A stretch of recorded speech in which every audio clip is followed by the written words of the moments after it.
जय हिंद दोस्तों जैसा कि जम्मू कश्मीर स्ट्रेटेजिक तौर पर देश का एक इम्पोर्टेंट हिस्सा है और इसके हवाई सुरक्षा की जिम्मेदारी इंडियन एयर फोर्स की है। वहीं श्रीनगर में इंडियन एयर फोर्स का इम्पोर्टेंट एयर बेस भी है और अभी तक ये MiG-21 बाइसन की 51 स्क्वाड्रन का होम बेस था। लेकिन 30 सितंबर को MiG-21 स्क्वाड्रन रिटायर हो गई है और एयरफोर्स की भाषा में इसे नंबर प्लेटिंग कहा जाता है, यानी इस 51 स्क्वाड्रन का नंबर किसी दूसरे नए एयरक्राफ्ट को दिया जाएगा। तो अब सवाल ये उठता है कि अगर श्रीनगर बेस पर MiG-21 फाइटर जेट्स नहीं होंगे तो इनकी जगह कौन सा फाइटर जेट तैनात किया जाएगा। तो दोस्तों कुछ बड़े सोर्सेस के मुताबिक इस एयरबेस पर राफेल फाइटर जेट्स की तैनाती हो सकती है, क्योंकि ऑपरेशन कैपेबिलिटी को जारी रखने के लिए राफेल को डिटैचमेंट के तौर पर यहां तैनात किया जा सकता है। वहीं फिलहाल इंडियन एयरफोर्स की तरफ से कोई ऑफिशियल अनाउंसमेंट नहीं की गई है। वैसे भी अंबाला और हासीमारा में एक राफेल का स्क्वाड्रन तैनात है और माना जा रहा है कि अंबाला में तैनात राफेल को डिटैचमेंट के तौर पर श्रीनगर भेजा जा सकता है। दोस्तों डिटैचमेंट के तहत एयरक्राफ्ट दूसरे बेस पर तैनात किए जाते हैं, लेकिन इनका मदर बेस स्क्वाड्रन का बेस ही रहता है।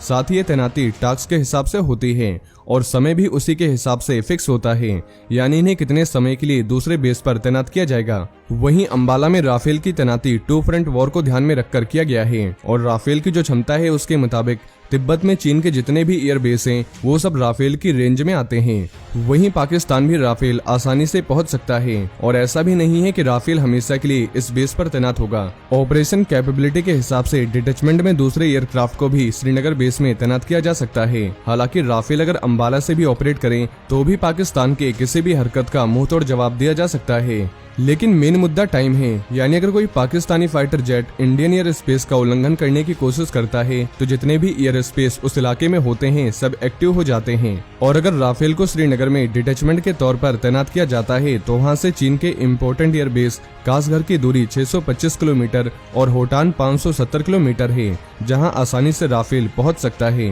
वहीं अगर MiG-21 की बात करें तो ये 51 स्क्वाड्रन 1985 में चंडीगढ़ एयरफोर्स पर स्थापित किया गया था और उस समय MiG-21 टाइप 75 इस स्क्वाड्रन का हिस्सा था, जो MiG-21 का पुराना वर्जन है।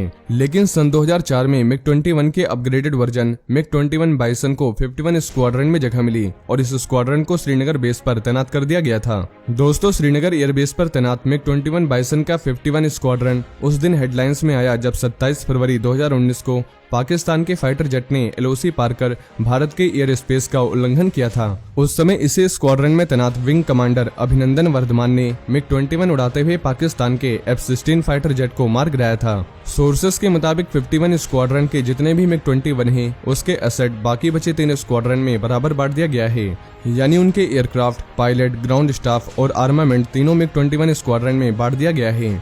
वहीं फाइटर जेट्स के स्क्वाड्रन के नंबर भले ही कम हो गए हों, लेकिन दुर्घटनाओं के बाद बचे जेट्स की संख्या अभी भी उतनी ही है। इंडियन एयरफोर्स के शब्दों में से नंबर प्लेटिंग कहा जाता है, यानी कि 51 स्क्वाड्रन का नंबर प्लेट आने वाले दिनों में किसी नए एयरक्राफ्ट के स्क्वाड्रन को दिया जाएगा। जैसे कि हाल ही में जब राफेल का पहला स्क्वाड्रन स्थापित किया गया था तो उसे पुराने स्क्वाड्रन का नंबर दिया गया था। वहीं 17 स्क्वाड्रन, जो कि इससे पहले MiG-21 टाइप 96 गोल्डन एरो के नाम से जाना जाता था, वो अब राफेल के पहले स्क्वाड्रन 17 स्क्वाड्रन गोल्डन एरो के नाम से जाना जाता है। दोस्तों अगर मौजूदा फाइटर फ्लीट की बात करें तो MiG-21 एक स्क्वाड्रन, MiG-21 टाइप 96 का एक स्क्वाड्रन और MiG-27 के 2 स्क्वाड्रन फेज आउट हो चुके हैं। वहीं MiG-21 बाइसन के 4 स्क्वाड्रन में से अब 3 ही बचे हैं और मौजूदा फाइटर फ्लीट में MiG-29 के 3 स्क्वाड्रन, मिराज 2000 के 3 स्क्वाड्रन और जगुआर के 6 स्क्वाड्रन अपग्रेड हो चुके हैं। वहीं राफेल के आने के बाद फाइटर स्क्वाड्रन में बढ़ोतरी जरूर हुई है, लेकिन मौजूदा चुनौतियों को देखते हुए सैंक्शन फाइटर स्क्वाड्रन अब भी बहुत कम है। दोस्तों अगर सिंपल शब्दों में समझें तो भारत को एक तरफ पाकिस्तान को देखना है तो दूसरी तरफ चीन को, इसलिए भारत को बड़ी संख्या में फाइटर जेट्स की जरूरत है, क्योंकि किसी भी वॉर में फाइटर जेट्स एक इम्पोर्टेंट रोल प्ले करते हैं। वैसे इसे लेकर तेजी से काम जारी है और जल्द ही आने वाले सालों में बड़ी संख्या में कई टाइप के fighter jets Indian air force में तैनात होंगे, जिनकी ताकत का चर्चा अभी से पूरी दुनिया में है। साथ ही आपको बता दें अगर Rafale fighter jet Srinagar airbase पर तैनात होगा तो पहले के मुकाबले दुश्मन के मन में और ज्यादा दहशत होगी, क्योंकि राफेल की ताकत को कई वॉर्स में देखा जा चुका है। तो दोस्तों ये इन्फॉर्मेशन अगर आपके लिए यूजफुल रही हो तो वीडियो को ज्यादा से ज्यादा शेयर करें और चैनल को सब्सक्राइब करना न भूलें। जय हिंद, जय भारत।